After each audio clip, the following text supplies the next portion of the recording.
Hey you, so on this video, do you need coin capsules? I'm going to be addressing exactly that. I've been asked a question by an individual. In fact, I got asked a few times a few questions regarding coin capsules. So I'm just going to give my thoughts and opinions on them as a whole. So the individual's just got into stacking and wants to know whether they should really go about getting coin capsules and what I think of them, and just asks whether the coin capsules themselves contain any PVC. Should the coin capsules be airtight? You know, some of these capsules come with the foam ring, and then, you know, should you clean the coin before you put them in the capsule? And if the coin has a milk spot, should you even go ahead and attempt to clean the milk spot before you put them in capsules? So I'll just give my thoughts and opinions on what I think about coin capsules and how I view them and approach them in general, and hopefully that can help anybody out there. And it would be fantastic to hear you guys' thoughts and opinions on coin capsules. Do you use them? Do you need them? What do you think about them? Waste of money or an absolute must? So jumping straight on this, I would say my views regarding coin capsules has changed dramatically since I first started stacking. When I first started stacking, we'll take this normal standard Brit for instance, my views were get everything encapsulated. Now, mind you, I had things in tubes already, so it was just my own need and belief that you had to have them encapsulated if they wasn't within the tubes that they come in. So if they weren't within the standard tubes that you can get, or that you do get your coins in. As you can see, enough we've got a 2017 Britain there. Then I believed that it was always best to have them encapsulated. Now, as I've been in and out and doing a lot of selling and trading and just moving stuff about, what I've come to understand when it's regarding coin capsules is that I'll break it down into categories. First and foremost, I would say, answering a few of the questions, a coin capsule you're going to be getting from the dealer, I would pretty much guarantee that it's not going to contain any PVC. If you think about it, they're in the business of making and selling collector coins. The last thing they're going to do is put it within a PVC coin capsule. And I would never say never. It's not like we know and they don't. But of course, we have the Rwandan gate situation going on at the moment that I'm still waiting, confirmed positive answer from the mint. I've got an immediate no PVC from a dealer and no PVC when I contacted the mint. But I would say you're always getting it from a mint. Now, mints like the Perth Mint, damn near, I'd say 99% of their coins come encapsulated. You're pretty much safe, and you know that nothing's going to be containing no PVC, so you shouldn't worry about that. Where you should worry about maybe the capsule containing PVC is if you're purchasing on the secondary market, i.e. eBay, from China or somewhere that is infamous for going for the cheapest form in mass quantity. Now, if you're going to be buying on the secondary market, I would always ask the dealer that you're dealing with at the time if the capsule contains any PVC. So regarding PVC, that would be the only issue I would say to look out for if you're going to be encapsulating any coins that you have that didn't already come encapsulated. Whether you should clean your coin before you encapsulate them, I'll break into as we move along. Now, for me, as I was mentioning, if the coin, this is how I've eventually ended up with my mindset when it comes regarding capsules. If you're purchasing a coin and it doesn't come within a capsule, me personally, I'm not going to want to encapsulate it. The only coins I did at one point want to encapsulate personally was these Queen's Beast coins. And it was just, they was new on the block, a brand new form from the Royal Mint, and I thought, wow, and these, I was getting them in the tubes automatically already, but wanted to encapsulate them. That's come and gone, I'm fine as they are coming within the tubes. My outlook to it is, if they don't come from the mint with a capsule, then technically you don't need to worry about it. I would categorize it in terms of importance like this. For instance, damn near anything you're going to get from the Perth Mint is going to have a capsule on it already. Now, that's how I view coins, and they're going to be, majority of them are going to be collector coins. If you're purchasing a coin from the mint without a capsule, it's all, and this is most important here, it's all going to boil down to your own personal preference. I know individuals like myself that are flippant, as long as they can be held within a tube that comes from the factory, and that's how the majority of them come by default by the factory, I'm more than happy with that. But then I know individuals that are going to want to encapsulate them. It's all your own personal preference. The issue there, for some, it may not be an issue for others, it's going to be price. You have to pay for these capsules. Whether it's the original ones, we've all seen the scandal when you're getting a Royal Mint twist capsule. These cost, more than the coins. But any other coin, whether it's American Silver Eagle or Britannia, these capsules cost that little bit more. If you can stomach that fee and it's nothing to you, then go ahead and encapsulate them. Like I said, I know some individuals like to look after their stuff and it's an extension of them and they want to keep it all nice, neat and uniform. Going upon that, I would say selling to a dealer, you're never going to see the premium you paid for even the capsule back.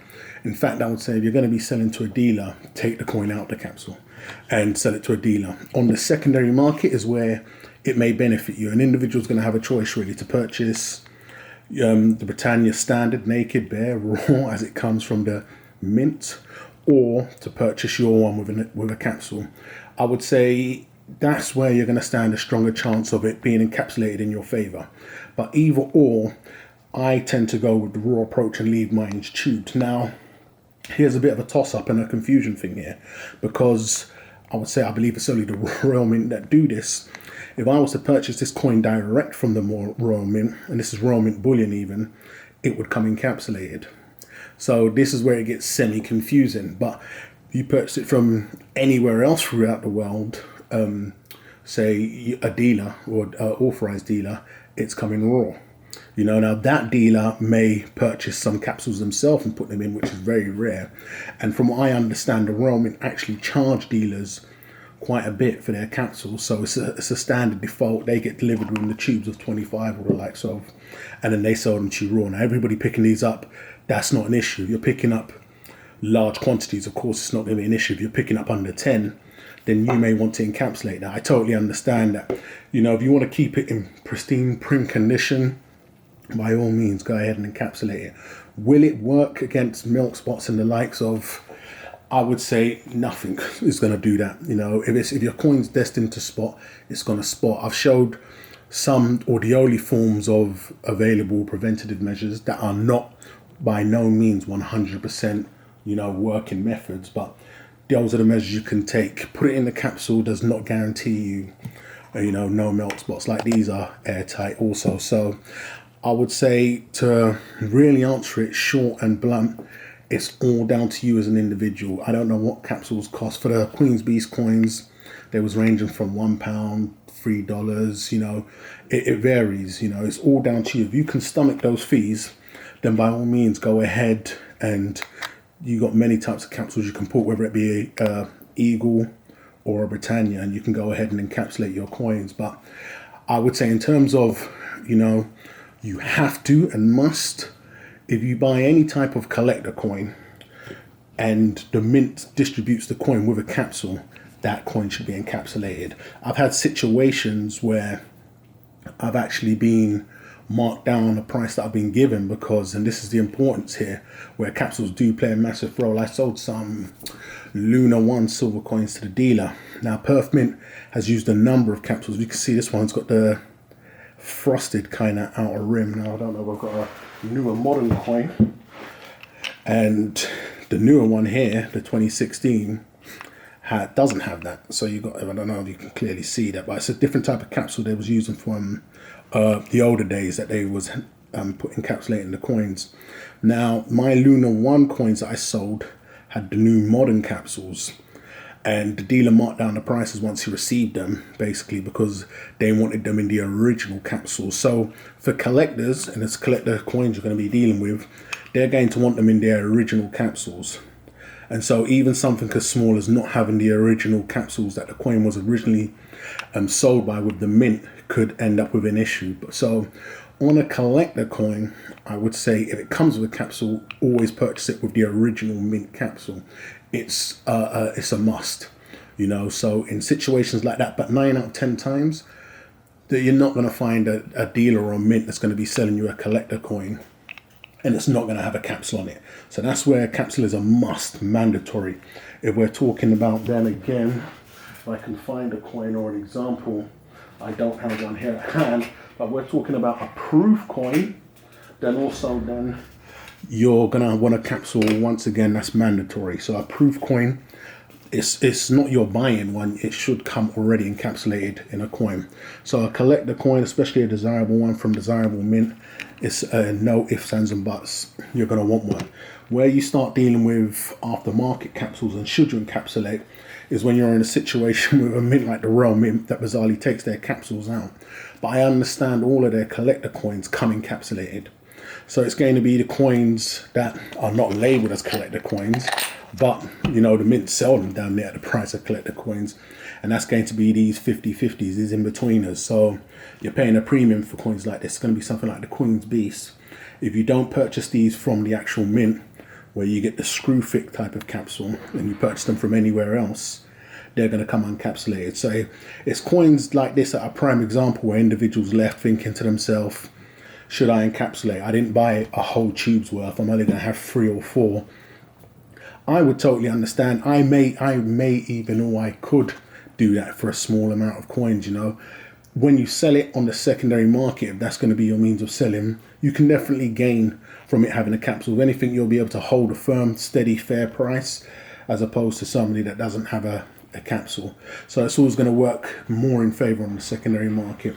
If you're looking at something like the Britannias, normal bullion grade coins that don't come encapsulated from the mint, purchasing a capsule is going to purely be down to each individual. For me, because I don't buy 1 or 2 likes of them coming in the tubes, is more than good enough for me. If you know the extra fees are going to be no concern to you, then by all means go ahead and encapsulate. But always remember, you may not see that extra $1 to $3 or pounds that you spend on the capsule come time to sell, and depending on how you sell. So always take that into account. But you know, you've got your coins that come encapsulated that you're going to want encapsulated and stay encapsulated, and then you're going to have your coins where you're going to be left with an option on do you or don't you. A lot of the generic coins coming from mints, these things cost extra to ship them out capsules, remember. So it's all down to the individual, but that's my views on it. If you're getting a proof coin, it's not even a question. Standard, you're going to want a capsule on that. It'll be extremely rare if you're ever sold a proof coin, if you think about it, from a mint or a dealer without a capsule. If you're getting a collector coin, you know, we've got the biggest and the baddest Perth Mint. They encapsulate every single coin that they sell. So that's another fantastic thing with them. So it's never going to be an issue there. So the majority of the times it's going to be individuals that are picking up bullion pieces that don't come encapsulated from the mint. That could be the mint telling you something like, hey, you know, it's not supposed to be encapsulated, but it all falls down to the individual. So for me, I mean, in early days, I did purchase a load of capsules, but it was something I got out of real quick. You know, dealers couldn't care less. If you was to sell a coin to a dealer, if I was to give a dealer, I don't know, 20 of these or 25 of these, as is, they'd sooner put them in here, in the tubes, you know, and sell them. However, I'm not going to get a penny more. I'm going to get the exact same price if the coin came raw. So that's something to take into account. If you're going to sell on the secondary market, looking at the both of these, the one that comes encapsulated is going to be more favorable. So that's something to take into account also. But it'd be fantastic to find out individuals' views on capsules. Do you or don't you? You know, do you like it raw? Do you like to strap it up? Go ahead and let me know your thoughts in the comments, guys. Hate or love it. It'll be fantastic to know what you guys think of this video. Don't forget to come ahead and follow me on the links that I've left in the description. Don't forget to subscribe if you haven't done so already. And I'll catch you guys in the rebound.